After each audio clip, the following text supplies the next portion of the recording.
It seems like our hobby is somehow reaching um, near the pinnacle where the social media aspect of this one has been, well, a lot out there, including this one.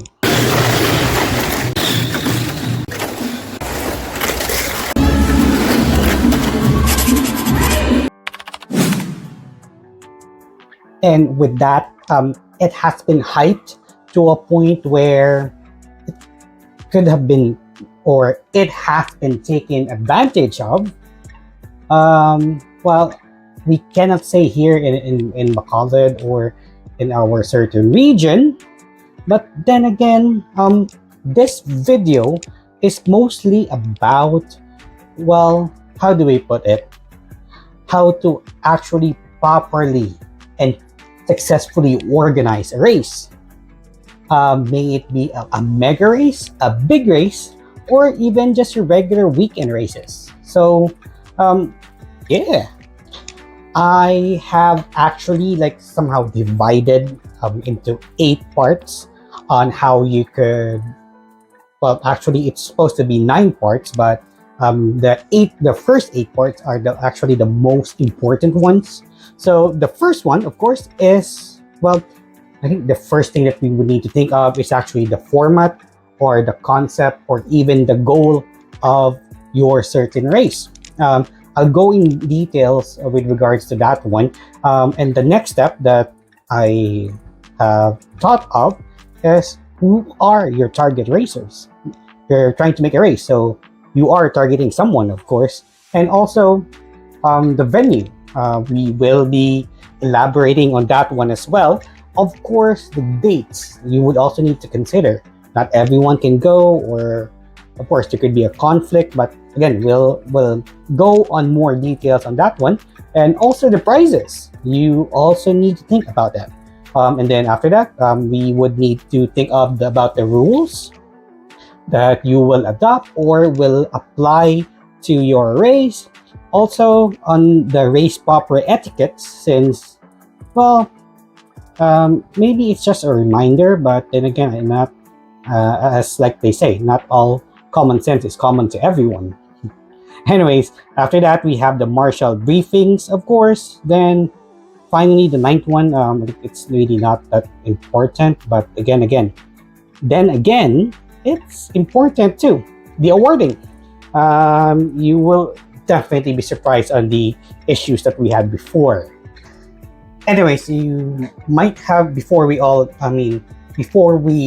go like gung ho on the details. I think you remembered I mentioned like a mega race, a big race, and a regular race. Well, of course, let's just briefly or like explain that one, since everyone would just call them big race or a Grand Prix. Also, I'll mention anyways about the Grand Prix, since it has been somehow misused nowadays. Honestly, they haven't been to a Grand Prix. To all manners. I mean, anyways, the first one is a mega race. The mega races are mostly grand. These are actually the Grand Prix, where prizes for a single category. I should put it like it should be above like 200,000 pesos per category. Even 100,000 should already be sufficient.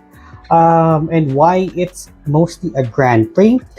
Because, well, a Grand Prix before, when we say it's a Grand Prix format, that means there are no re-entries at all. That means that you enter all of your fleet, then once they are, they are defeated or they lose, you put it back to your box. That's a Grand Prix.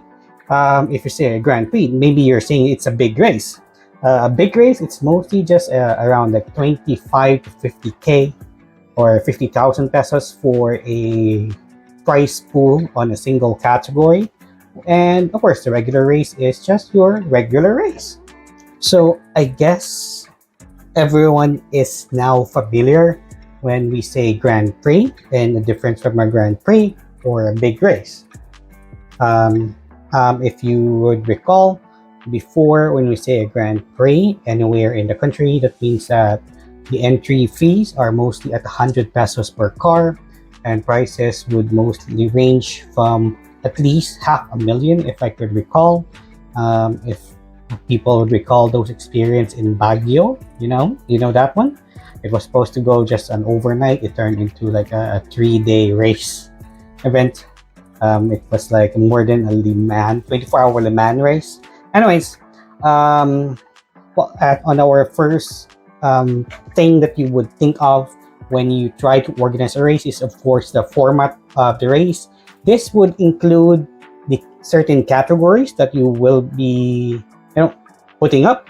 And the question is also, this would where it comes in, where what's the purpose of the race?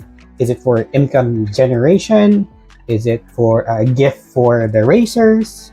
Is it a fundraising amount or fundraising race for marshals or for a certain teammate? Or it could be about it's mostly about being recognized nationally.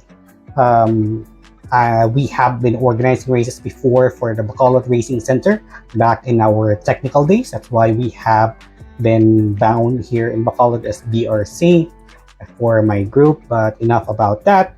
Well, the next thing is actually for thinking about a race is your target racers. I think it's very simple, or not that simple, but the question there is that the question that you would ask yourself is this just for the local racers, or is this for everyone, or is it on a regional scale or even an international scale? But that is if you have people to invite outside, which we somehow did before. We have some racers from Singapore. Yeah, remember you guys. Going back, the moment that you would go regional, just within the region, that means that you are willing to accommodate, or you are willing to be an accommodating organizer where your bias should be set aside. Yeah, you're an organizer. If you are a racer, you could be biased to yourself, but then again, man, the shame. Yes, the shame. You know who you are. Anyways, this actually should reflect on the rules and the race etiquettes, which we will be discussing later, of course. Anyways, the next important thing to organize a successful race or a big or mega race, may it be, is actually the venue. This may be tricky for some since not all venues are free, and that the venues, for especially if you're planning a big race, it should be able to accommodate you until the early hours in the morning or late noon the next day, at least, because, well, it's a big race. You're inviting people from another region, or again, it's another region, or internationally, they travel all those kilometers for you. The least that you can, well, give them is actually a good race. A race that's, in our terms in Filipino, sulit. Sulit ba? Anyways, also for the venue, if you're an organizer that you are willing to accommodate every category, make sure you have at least one, or you should be able to do a one track for every categories that you'll be making, although there are some exceptions. Now, based on, well, of course, my experience and possible like anticipation of the races, there are just some tracks that could not be shared, or some categories that could not be shared, especially on a big race or a mega race. And these categories are mostly on ranging from, not really ranging, but it's actually on the speed tech side and the pro stock non-FM side. Believe me, these categories would always attract a high number of racers, especially the non-FM. Believe me. how many years we have been doing this. Honestly, um, anticipation is always the key here. On regular races, well, of course, last time we did a true not true, rather two track layout of the same one. In our non-FM, it didn't even cut it to a mall. That's a local race. Imagine you weren't able to finish on time. The mall closed on us, but we still did finish in the dark. I'm not saying to race on the dark or in the dark, but yeah. Again, the venue, the time, and the next one is actually the date of the race. So yeah, not just the venue. The date is actually very important as well. This is actually where your social skills comes into mind. Where, of course, connection. How big are you? Big in terms of your influence. Um, how do I put this one? This means that you are coordinating from your neighbors, not just on your local terms. Since you are going to be inviting other racers from other regions or other parts of the country or other nations. Basically, what happens there is that you will need to properly organize with other, not just with the racers, but other organizers as well, to make sure that your date has no conflicts with them, or it's not near on their own big races as well, to ensure that there is a large number of turnout, or there's a large number of racers that can come to you. So yeah, put that in mind. Also, we have the next one is we have the prices. Well, somehow the prices is somehow controversial, but then again, it's a no-brainer. I think the most obvious one to do for the prices is announce the prices for each category as early as you can, because this will be a make or break for some, to go or not to go. Yeah, that is the question. Anyways, the prices really has a big impact on your invites. For example, like I was invited to a race. It is very far, and I need to book a hotel, and of course, I will need to bring a lot of luggages, and it's not even accessible by boat or by land. We need to go over for and of course, to air to that one. And yeah, I am willing to go, but the price was only 5,000 pesos. Like the plane ticket wasn't, it doesn't even cover the plane ticket, and that's 5,000 pesos.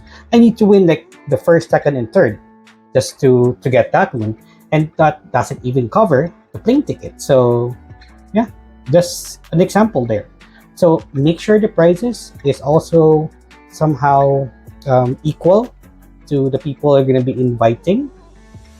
Let's have a heart here, people. We're all humans, and we are spending, unless we are going to go back to the previous days where, like for example, here in Bacolod, we do invite racers internationally and also like regionally, and what we do is that we house them on our homes, on our own homes, or we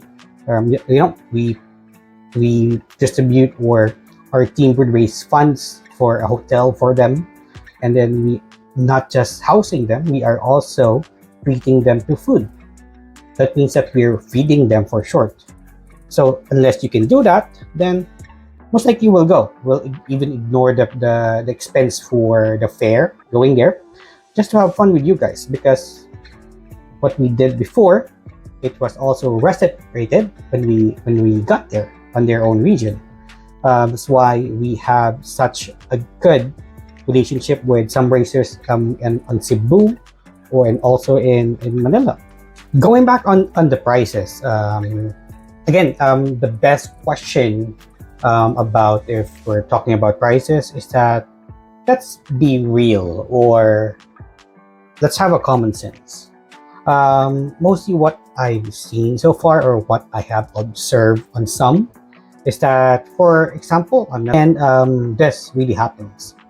For example, like for a speed tech category, Here in Bacolod, we have very few racers on the speed tech category, and most of us are racing here is mostly just box stock and non-FMs for the pro stock or super stock. And then when I say get real, that means that since there are like around, let's first say there are only 10 racers for on the speed tech, and the price there it's 20,000 pesos, but those racers only have like 2 or 3 cars. But the non-FM, we have several, like we're actually more than 20 racers here. And those racers, like, should we say, have at least 10 units each, and then you just give them a price of 10,000 pesos. So we need to actually weigh the prices that we're going to be putting out. It's not going to be fair. We have more entries here in the non-FM category, and then we just give them like a 10,000 pesos, where the total entries is supposed to be reaching like around 30,000. Now, again, let's just be fair on this one. So make sure when you invite the racers from the neighboring like racing centers, just announce the prices. Again, it's a make or break there. Again, why? Again, we travel, we would spend money, or they would spend money. So let's just be logical, okay? Anyways, for serious racers, honestly, for serious racers like me, I just don't go in just for the fun of it. I always go in to win everything. So yeah, everything is there for the prices. Now let's move on to the next one, which is actually one of the most important, which is the rules. For the rules, basically Tamiya has already laid out the foundation of the rules for every category, where it's a generic Tamiya rules already, like the maximum width of the car, which is 105, the maximum height, the maximum circumferential of the wheel sets. Everything is there. And at the same time, every category already has their own governing rules around them. So it's actually very easy to actually play around these rules. But there are just some few exceptions. Like for some organizers, they would really maximize on the certain categories, or they would try to introduce their own versions of the rules. But I definitely think that the most important thing here is that the rules that you're going to be revising should not be entirely different, or it should be just an improvement on the original one rather than you subtracting it. A perfect example of this is actually the Pro Stock PH rules, and the rules that we have here, which we try to adopt as the Pro Stock International or the Super Stock on our friends in Cebu or also in Dumaguete. But here we are using the Pro Stock International rules in Bacolod, or on Bacolod.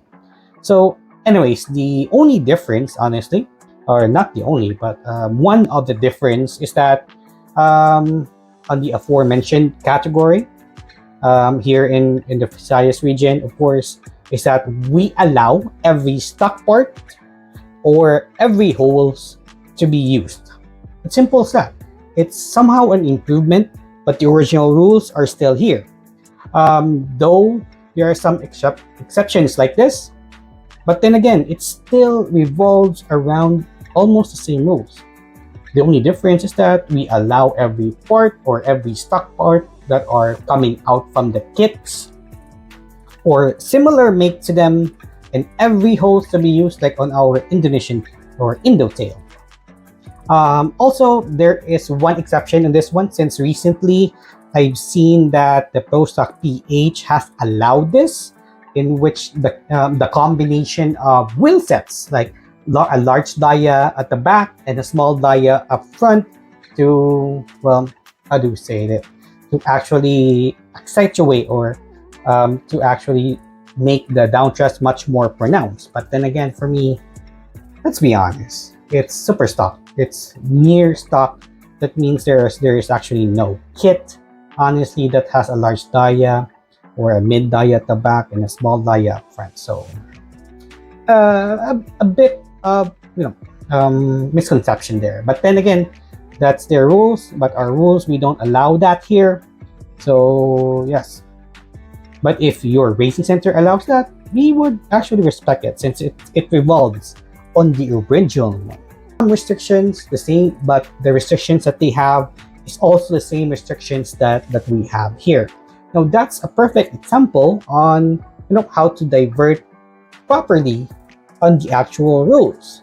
Now I heard some racing centers here. I won't name them, but yeah, I think they know who you are, or you know who you are, and our audience also know who you are. If you tell us that bending out the DPR screws, cutting them is not allowed, well, both ProStock PH and our local rules here says that it is allowed. That means that you're already diverting out of it, as well as well, if you tell us it's not to be meant, since every DPR screws that we have is already bent, then we won't waste our time that we will go there. Again, another example there is also the angles of the downtrust. Let's be honest here.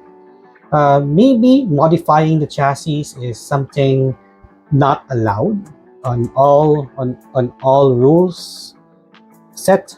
If that has been your intention, make sure that is the intention. But in terms of the actual downtrust that you can create, well, it's up to the racer, honestly. So yeah, don't make up rules along the way or during the races. So just a heads up on that one. So again, yes, that is how you would think of how to apply the rules. But then again, when you say a certain category, the rules are just very simple, honestly.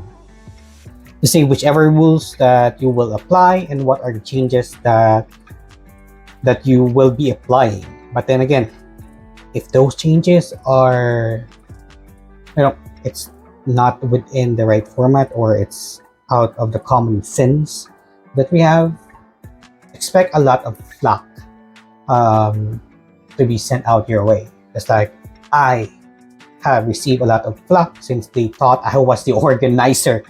Guys, I'm not the one organizing the recent race events. I only do it on a special occasion or special occasions. Maybe this year we'll have my own organization races. But let's see, since I don't have access to our tracks or our team tracks, we don't know where it is.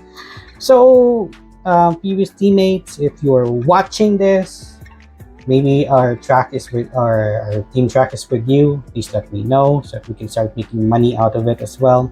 And by the way, if you're still here and if you are still in tune, if you like our videos, if you're constantly liking our videos, so please click that subscribe button and also ding that notification bell to ensure that you're going to be the first one to see our videos. Anyways, we move on to the next thing that you should be, of course, be programming yourself on your, how to organize your race events, which is actually the race proper etiquettes.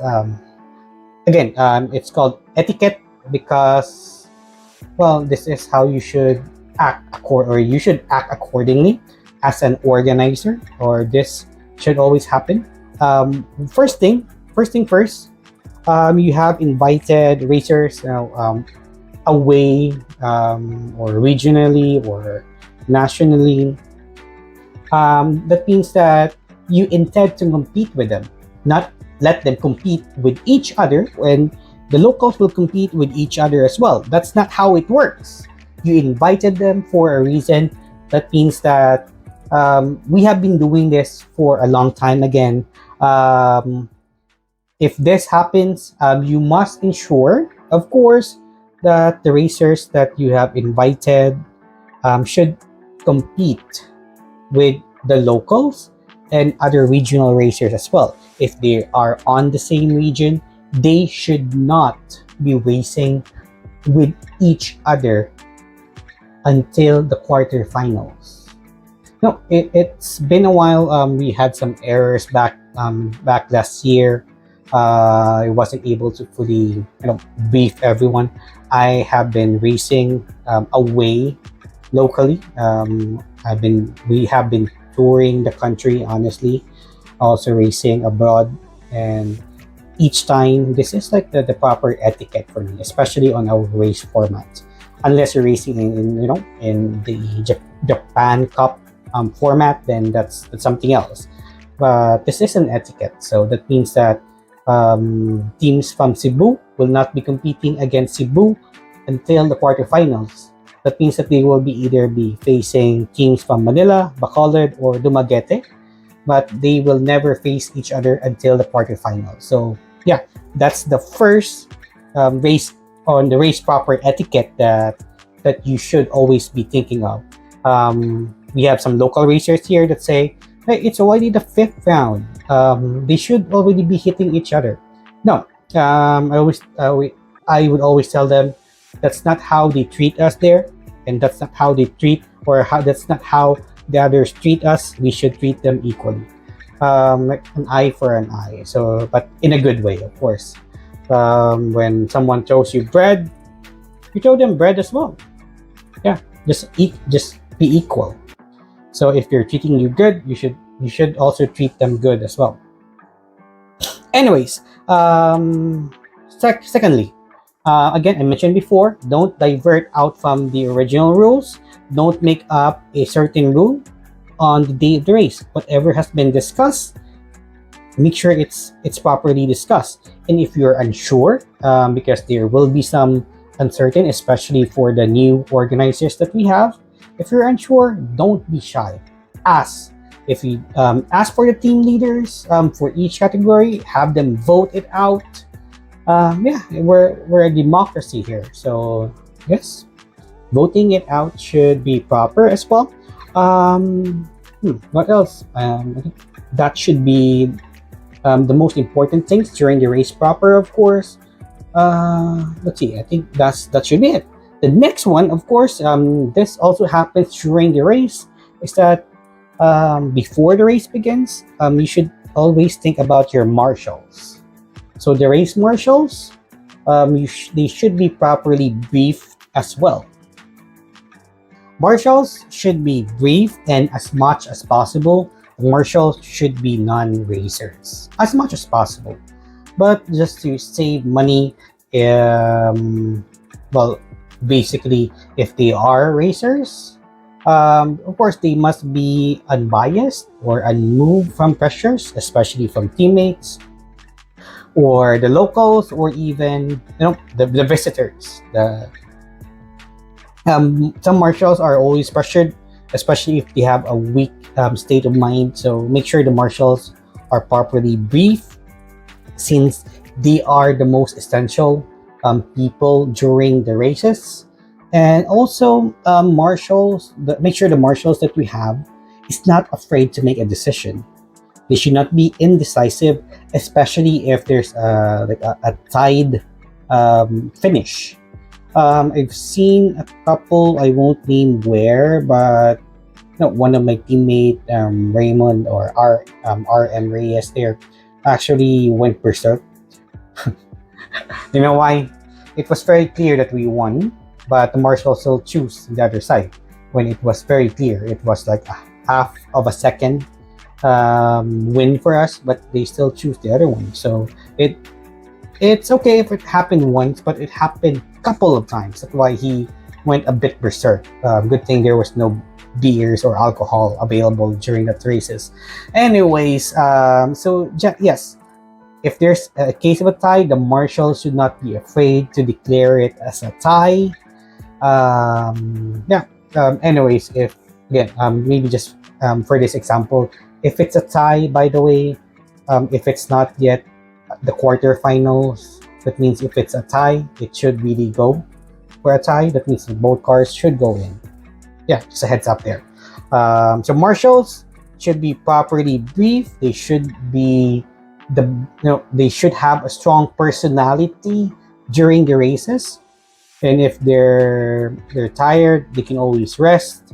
Just make sure that you have enough marshal to cover for them, since the race will, well, how fast the race progresses should rely on it.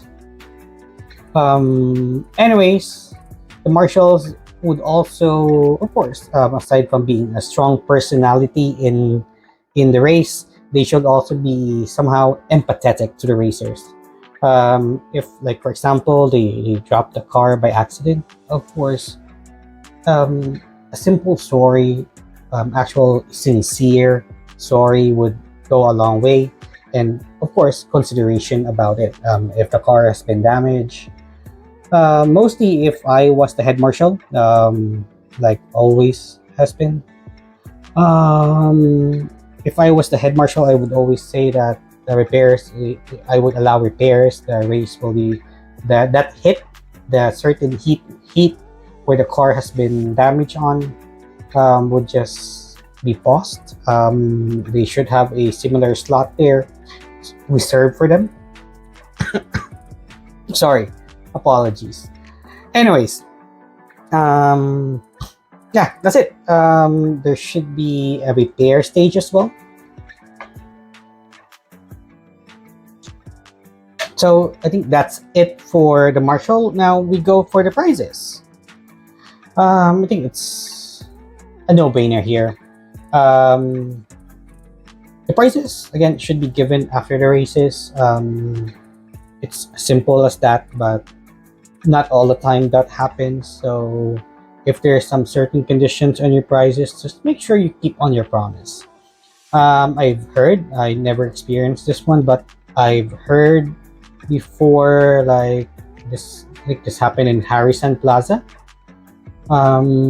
Trophies weren't given to the winners as they have been promised. I know, for big events like this, for actual races, trophies should be given. The prize money as promised should be given, because I know some organizers would declare prizes, certain prizes, like way beyond their capacity and in their anticipation for the numbers of racers didn't go through. Just make sure that you're able to pay off. Don't chew or don't eat more than you can chew. Yeah, that's it. Anyways, this content should not have been out yet. I have been reserving this one, along with like how to actually be a how to work as a team in the hobby, how you can be an effective as a team, since if you have a team, of course winning is much more easier. I would also show that to you in the future. That this content should be alongside that one, and I should have been releasing or have been shooting for like the how to be competitive as a startup, but I'm gonna be delaying that one for the next few days for the how to be competitive as a startup. I'll be posting this since, again, I'm getting a lot of calls, a lot of messages in terms of the recent events that happened. This is actually to make sure that organizers are in par with everyone. Again, the rules are just the most important ones. But again, if you do like our contents, again, subscribe and ding that notification bell so that you can be the first one on our to see our next videos. Although we do have a race this coming March 2, this coming Saturday. I won't be endorsing the other race that I endorsed before, just to make sure that it's on par to what we have been discussing here. Anyways, what else? Well, of course, cheers and race on.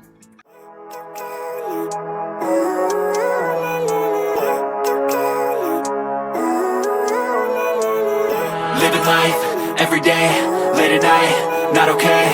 All I want, and I pray, all I need are some better days. Fuck me, I'm looking in the mirror, so foggy, but I've never seen clearer. I don't really think anyone can save me, and honestly I'm not really sure I want saving.